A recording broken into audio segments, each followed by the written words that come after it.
Now, the banks have criticized the move, saying Moody's decision is backward-looking. Is it?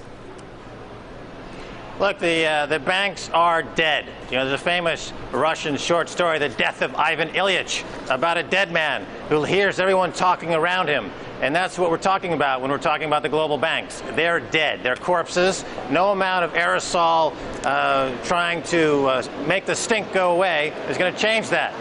That's what Christine Lagarde and these other folks at the IMF have failed to come to terms with. There's a huge problem in the banking sector. In their core, they are as dead as a corpse. Dead as corpses. This all comes after Europe breathed a sigh of relief over Greece, which formed a pro-bailout government after weeks of uncertainty. What do you make of the timing?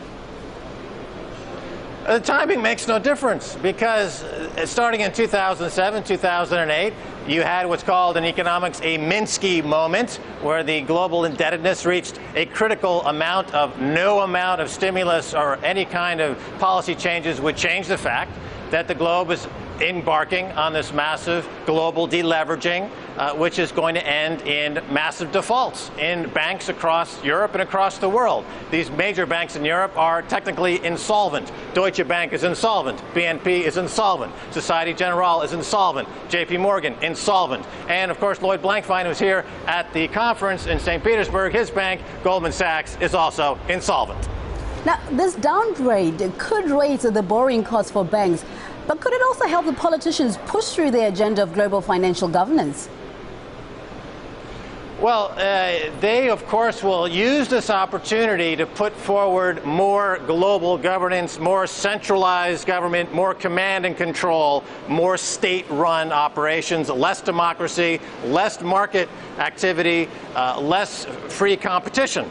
So all of those things are being displaced by state-controlled, command and controlled, bank and fascist relationship with governments, and that's growing to the detriment of people in Greece who are now suffering the real consequences. People are dying in the street. They can't afford health care. They can't afford food. That's the result of this incredible kleptocracy that has destroyed the global banking system. And nobody, particularly in America, particularly Barack Obama and his administration, are doing anything about it.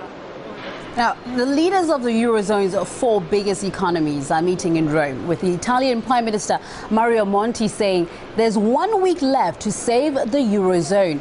But after years of failing to deal with the crisis, is 1 week enough to perform some kind of rescue? A miracle, maybe?